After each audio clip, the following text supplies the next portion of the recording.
எல்லா புகழும் ஏக இறைவனுக்கு. சாந்தி சமாதானம் நபிமார்கள் மீதும் இறுதி நபியின் மீதும் நபித்தோழர்கள் மீதும் நம் அனைவர் மீதும் என்றென்றும் நிலவட்டுமாக. இங்கே ஒரு நல்ல ஒரு கருத்தரங்கத்திற்கான தலைப்பை கொடுத்திருக்கிறார்கள். இழிவிலிருந்து மனித இனத்தை காக்க இஸ்லாம் ஒன்றே தீர்வு என்பதுதான் இதனுடைய மைய தலைப்பாக இருக்கிறது. இந்த இழிவை பற்றி குர்ஆனிலே நீங்கள் அதிகமாக பார்க்கலாம். துரிபத் அலைஹிமு தில்லா, நாம் இழிவுக்குள்ளாக்கி விட்டோம். தில்லத் என்ற வார்த்தையும் ஹிஸியுன் என்ற வார்த்தையும் குர்ஆனிலே அடிக்கடி வருகின்ற வார்த்தை.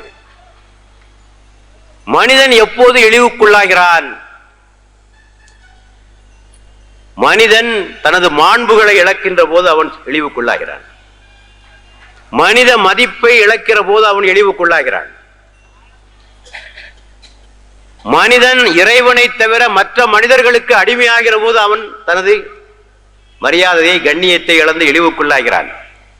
உள்ளத்தால் அடிமையானாலும் சரி, உடலால் அடிமையானாலும் சரி, சிந்தனையால் அடிமையானாலும் சரி, இப்படி எல்லா வகைகளிலும் அவன் அடிமைப்படுவதற்கு தகுதி படைத்த ஒருவன் இறைவன் மட்டுமே. அவனை விடுத்து வேறு எவருக்கு அடிமைப்பட்டாலும் அவன் இழிவடைந்தவன் தான். மன இச்சைகளுக்கு கீழ்ப்படுகிற போது மனிதன் இழிவடைகிறான். திருமறை சொல்லுகிறது, மன இச்சைக்கு கீழ்ப்படிபவர்கள் விலங்குகளுக்கு ஒப்பாவர். இன்ஹும் இல்லா கல்லான்னாம் பல்ஹும் அல்லல்லு சபீலா, இவர்கள் விலங்குகளுக்கு ஒப்பாவர், அவர்களை விட இழிந்தவர்கள் என்று திருமறை சொல்லுகிறது. மனிதன் தன்னைத்தானே தாழ்த்திக் கொள்ளுகிற போது இழிவடைகிறான். இப்போ வரதட்சணை கேட்கிறான், தன்னைத்தானே தாழ்த்திக் கொள்கிறான் இல்லையா? அதை விட கேவலமானது உலகத்தில் என்ன இருக்கு? லஞ்சம் கேட்கிறான், தன்னைத்தானே அவன் இழிவுபடுத்திக் கொள்வது. தன்னைத்தானே வருத்திக் கொள்வதையும் இஸ்லாம் இழிவுபடுத்தது என்று சொல்கிறது. பெருமானார் ஒரு முறை சொன்னார்கள், ஒரு முஸ்லிம் தன்னைத்தானே இழிவுபடுத்திக் கொள்ள மாட்டான் என்று சொன்ன போது தோழர்கள் கேட்டார்கள், அப்படி என்றால் என்ன என்ற பொழுது, தன்னைத்தானே வருத்திக் கொள்ளுதல், தனது சக்திக்கு அதிகமான காரியங்களை செய்தல், துறவரத்தை மேற்கொள்ளுதல், உடம்பிலே காயங்களை இறைவனுக்காக வழிபாடு என்ற பெயரால ஏற்படுத்திக் கொள்ளுதல், கஷ்டங்களை அனுபவித்தல். இஸ்லாம் இதை விரும்பல. நாணமற்ற காரியங்களை செய்பவர்கள் தன்னைத்தானே இழிவுபடுத்திக் கொள்பவர்கள். மனிதனுக்கு அடிப்படையான பண்பு நாணம். நாணம் இல்லை எனில் ஒன்றும் இல்லை அவனுக்கு. ஆகவே யாரெல்லாம் நாணமற்ற காரியங்களை செய்கிறார்களோ அவர்கள் இழிவானவர்கள். இழிவான காரியத்தை செய்து கொண்டு நல்ல காரியங்கள் செய்வதாக அவர்கள் எண்ணிக்கொண்டிருக்கிறார்கள். செய்வதோ இழிவான காரியம், ஆனால் எண்ணுவதோ தாங்கள் உயர்ந்த காரியத்தை செய்வதாக எண்ணிக்கொண்டிருக்கிறார்கள். இவர்கள் இழிந்தவர்களும் மிக இழிந்தவர்கள். இவர்கள் தாங்கள் செய்வது இழிவு என்பதே இவர்களுக்கு தெரியவில்லை. மது குடிக்கிறான், அவர் இழிவான காரியம், அதை பற்றி இவன் சிந்திப்பதே இல்லை.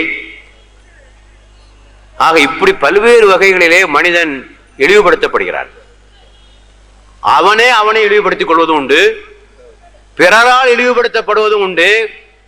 சில வேளைகள் அவன் செய்கின்ற தவறுகளுக்காக இறைவனே அவர்களை இழிவுபடுத்துவதும் உண்டு. குர்ஆனிலே அதை பார்க்கிறோம். நான் ஆரம்பத்திலே சொல்லிய வசனம் பனி இஸ்ராயல்களை பற்றி சொல்லப்பட்ட அந்த வசனம், இறைவன் அவர்கள் மீது தாழ்வையும் இழிவையும் விதித்து விட்டான். இறைவனை சொல்கிறான், மனிதனை நான் உயர்ந்த அந்தஸ்திலே படைத்திருக்கிறேன். வலக்கத் கர்ரம்னா பனி ஆதம், ஆதத்தின் சந்ததியை நாம் கண்ணியப்படுத்தியிருக்கிறோம். லகத் ஹலக்னல் இன்சான ஃபீ அஹ்ஸனி தக்வீம், மனிதனை நாம் உயர்ந்த வடிவிலே படைத்திருக்கிறோம். என்னுடைய ஆவியை ஊதி நான் அவனை படைத்திருக்கிறேன். அஷ்ரஃபில் மஹ்லூகாத், படைப்புகளிலே அவன்தான் சிறந்தவன். என்னுடைய கலீஃபா அவன். என்னுடைய கலீஃபா, அந்த பொறுப்பை அமானத்தை அவனிடத்தில் நான் ஒப்படைத்திருக்கிறேன். வானத்திடத்திலே கேட்டேன், மலைகளிடத்திலே கேட்டேன், இந்த அமானத்தை ஏற்றுக்கொள்கிறார் என்று அவைகள் மறுத்துவிட்டன. மனிதன் தான் அவற்றை ஏற்றுக்கொண்டான். லகத் ஹலக்னல் இன்சான ஃபீ அஹ்ஸனி தக்வீம் சும்ம ரதத்னாஹு அஸ்ஃபல சாஃபிலின், நாம் அவர்களை அஸ்ஃபலாக இழிந்தவர்களும் இழிவுகளாக நாம் மாற்றிவிட்டோம். ஆக மனிதன் நாம் முன்னர் சொன்ன காரியங்களை எல்லாம் செய்கிற போது தன்னுடைய உயர்ந்த லட்சியத்திலிருந்து கீழே சென்று விடுவதை நம்மாலே பார்க்க முடிகிறது.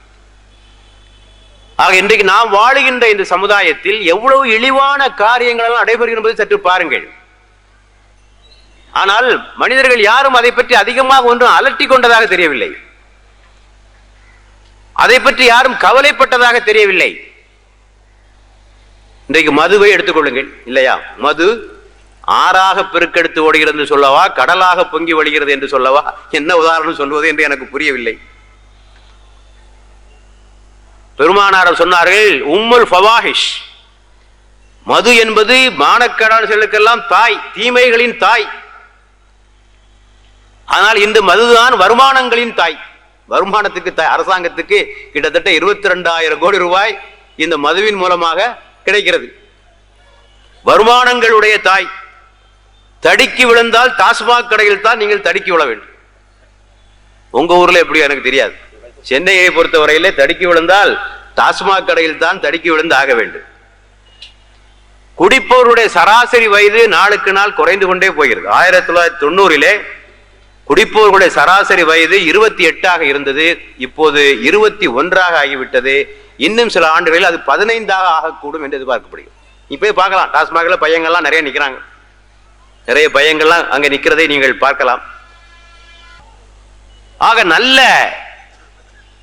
குடிமக்களை உருவாக்க வேண்டிய அரசாங்கம் குடிக்கும் மக்களை உருவாக்கி கொண்டிருக்கிறது. குடிமக்களை உருவாக்க வேண்டிய அரசாங்கம் குடிக்கும் மக்களை உருவாக்கி கொண்டிருக்கிறது. அரசாங்கமே ஒரு இலக்கு நிர்ணயிக்கிறது. இந்த ஆண்டு 22,000 கோடி ரூபாய் வந்தாக வேண்டும், இந்த கடைகள்ல இருந்து இவ்வளவு ரூபாய் வந்தாக வேண்டும். ஏதாவது குறைஞ்சதுன்னா அவ்வளவுதான், அந்த அதிகாரி அவுட்டு, டாஸ்மாக் ஊழியர் அவுட்டு. என்ன கேவலம் பாருங்கள்.